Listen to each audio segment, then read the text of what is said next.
Salut les filles, voici une autre vidéo avec mon caméscope. J'espère avoir un peu plus de lumière, en tout cas une lumière beaucoup moins froide que celle que j'avais hier pour présenter la collection Quite Cute.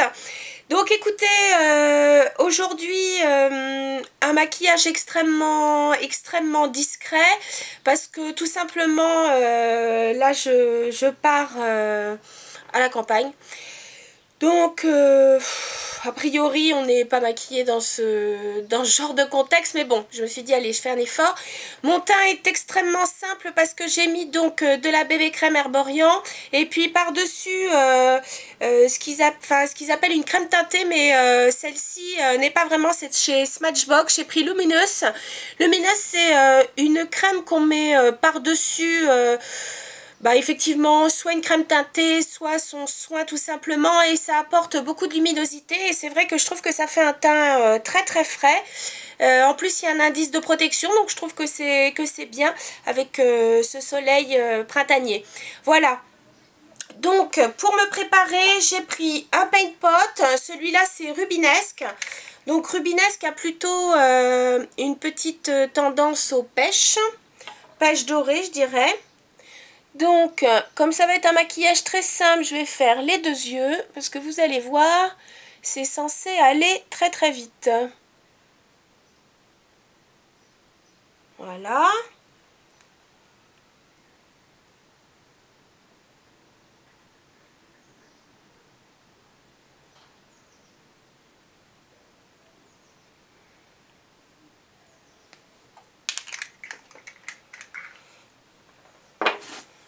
Ok. Ensuite, je vais peut-être faire un petit zoom pour que vous voyez un peu mieux ce que je vais faire. Voilà. Alors, en toute simplicité, je prends de chez MAC, vous vous souvenez dans la collection Tarte and Tail. Alors, attendez, parce qu'il y a peut-être un peu de reflet. C'est Follow Your Fantasy, donc toujours dans les pêches.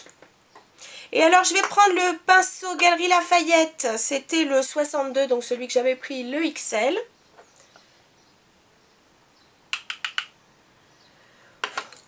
Et regardez, tout simplement, j'en applique sur toute la paupière. Voilà.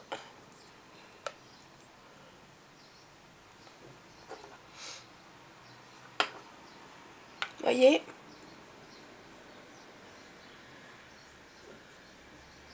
Il est vraiment bien ce pinceau pour faire effectivement toute une paupière, enfin de grands aplats. Très pratique.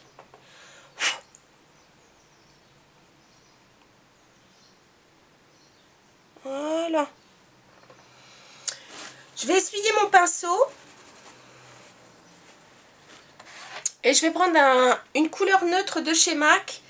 J'ai choisi donc, alors celle-ci n'est plus, parce que c'est un one shot, c'est Style Snob dans les Star Flash. Mais bon, vous pouvez prendre par exemple Satin Taupe, ce sera très bien. Et là, cette fois, avec la tranche de mon pinceau, je vais en prendre et je vais juste redéfinir le creux de ma paupière. C'est histoire d'amener un petit peu de profondeur au regard. Alors j'ai choisi effectivement un style un peu satin taupe parce que il est légèrement grisé, c'est pour aller avec mon t-shirt, mais vous pourriez prendre quelque chose de plus cuivré, quelque chose de plus brun. Après c'est à votre convenance.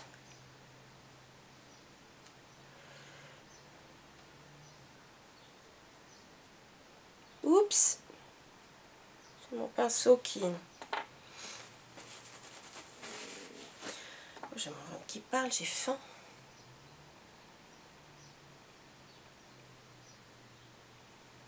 Pardon, faut pas que je baisse trop la tête pour pas que vous ayez que mon front. Je sais pas si avec la lumière vous voyez grand chose. Il va falloir que je trouve une solution. Voilà, peut-être un peu plus à gauche. M'énerve à faire ça. Voilà.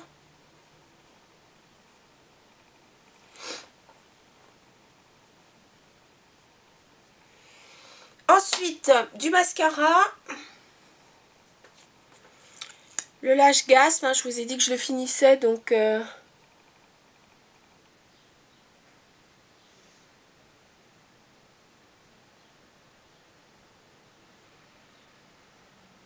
Voilà.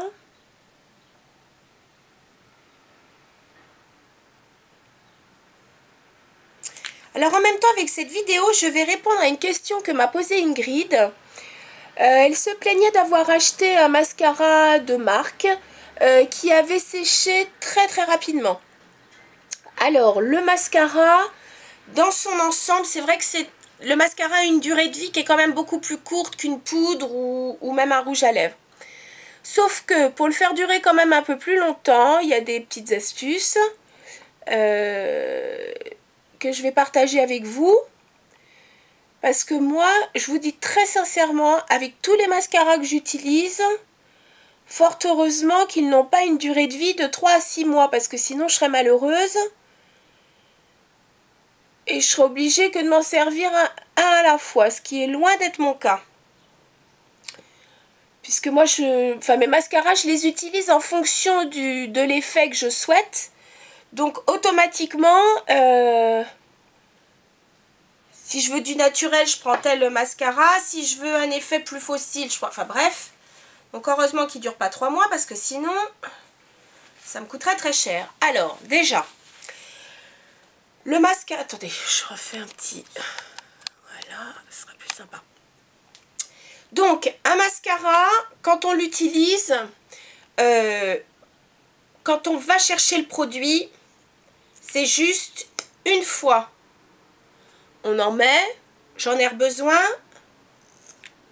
je remets dans le tube, je tire. Voilà, c'est tout.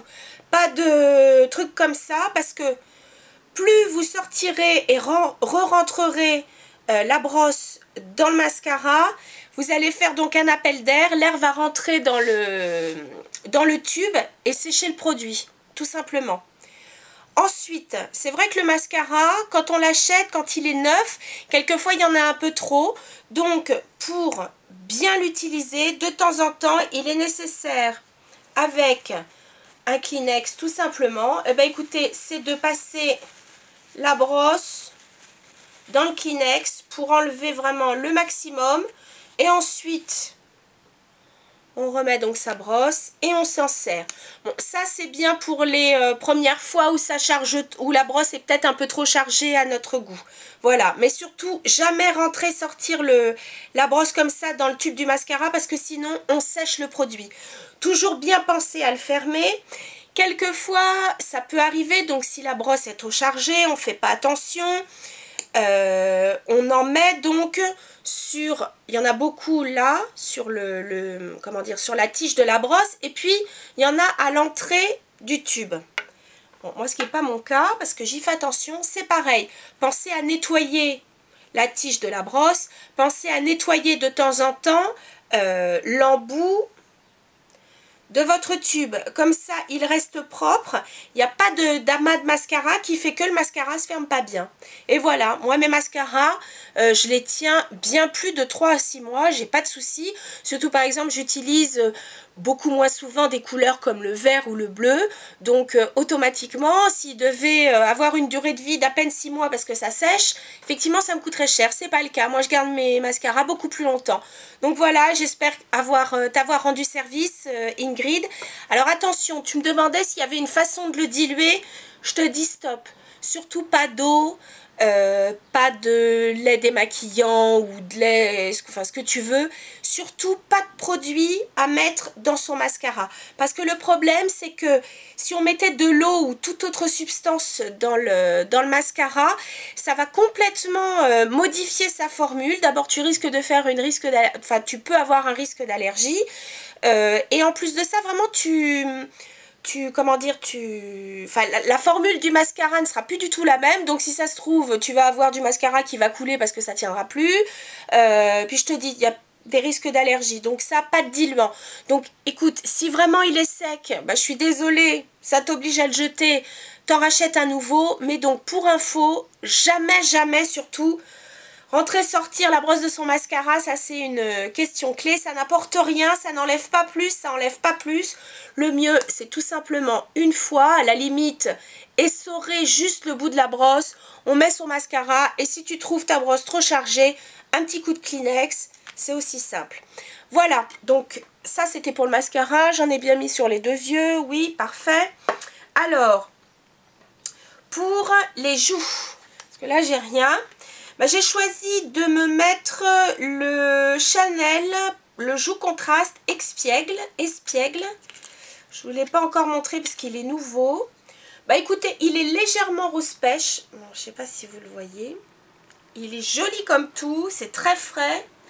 Donc, avec mon pinceau MAC 129, qui est très fluffy, et ben, je vais en mettre. Alors, vous allez voir, il est un petit peu comme le blush Sex Appeal de NARS, il est quand même assez discret. Sauf que le NARS, il est plutôt mat, alors que celui-ci a de très légères particules dorées. Mais vraiment très légères, hein, c'est pas un truc irisé. Regardez, il donne une bonne mine.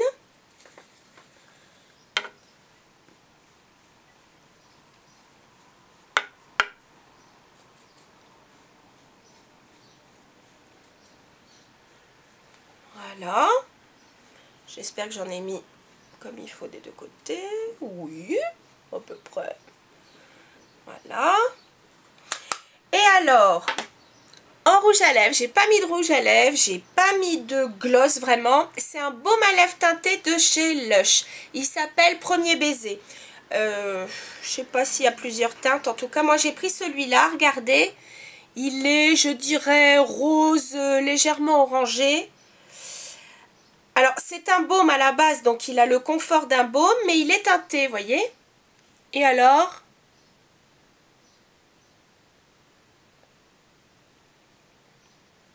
j'aime bien parce que il a le goût de l'attrape-bouche, celui qui est un peu au miel, j'adore.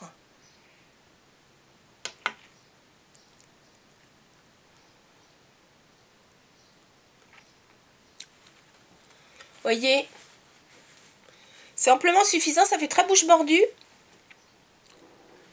Parce que les filles, je vous rappelle, c'est un baume avant tout. Et donc, il est teinté. Voilà, c'était le maquillage du jour. On ne peut plus simple. J'espère que ça vous a plu. Et puis les filles, je vous dis à très bientôt. Salut! Les filles, j'ai oublié de vous montrer mon super vernis. Regardez. Saint-Tropez de Dessy. Je le trouve trop bien. Sympa, non? Voilà, c'était tout. Salut!